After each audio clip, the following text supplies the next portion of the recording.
જય શ્રી કૃષ્ણ. રાધે રાધે. રાધે સત્સંગમાં સત્સંગનું રસપાન કરતા બધા જ આત્મીયજનો, શ્રી વલ્લભની પ્રેરણાથી પ્રેરાઈને રાધે સત્સંગમાં આજે આપણે જોઈએ આપણા પ્રભુ શ્રી કૃષ્ણ શ્યામ વર્ણના છે. શ્યામ વર્ણના કેમ છે તે વિશે જોઈએ, પરંતુ તે પહેલાં આપે રાધે સત્સંગ ચેનલને જો સબસ્ક્રાઈબ ન કરી હોય તો સબસ્ક્રાઈબ કરશો, જેથી નિત્ય સત્સંગની જાણ આપને થઈ શકે. આપના અન્ય સ્નેહીજનો પણ લાભાન્વિત બને તે માટે વિડીયો લાઈક કરી શેર કરશો. પ્રિયજનો, શ્રી કૃષ્ણ મેઘશ્યામ હોવાના ઘણા બધા કારણ છે. સૌથી પ્રથમ કારણ તો કૃષ વત્તા અણો, કૃષ્ણ, શ્યામ વર્ણ. સંસ્કૃતમાં શ્યામને શ્રી કૃષ્ણ કહે છે.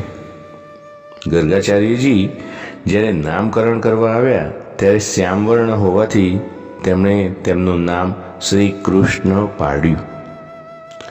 બીજું કે મેઘ શ્યામ વર્ણ એ લાલ, કેસરી અને ભૂરા રંગનું સંયોજન છે. લાલ રંગ એ અનુરાગનું પ્રતીક છે,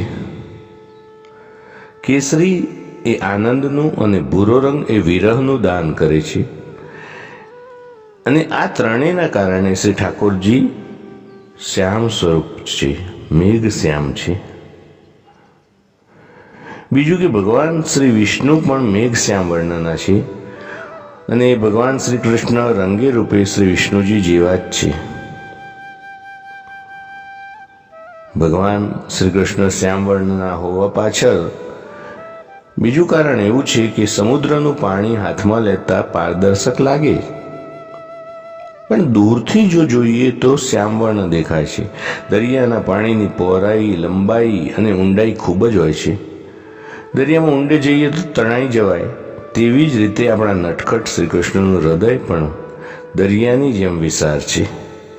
શ્રી કૃષ્ણની સાથે પ્રીતિ કરવાની જ વાર છે.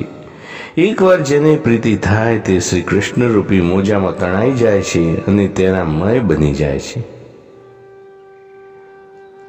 પ્રિયજનો, જેવી રીતે આકાશ નીલવર્ણનું છે, એ રીતે પણ આપણા ઠાકોરજી નીલવર્ણના છે. આકાશ જેમ અનંત સુધી પથરાયેલો છે, તેવી જ રીતે શ્રી કૃષ્ણનું વ્યક્તિત્વ પણ અનંત છે, તેના ભક્તનો અંત નથી. પ્રિયજનો, આ સાથે આજના સત્સંગને શ્રી વલ્લભના ચરણોમાં સમર્પિત કરી અત્રે વિરામ લઈએ. ફરી મળીશું રાધે સત્સંગમાં નવા જ સત્સંગ સાથે. જય શ્રી કૃષ્ણ. રાધે રાધે.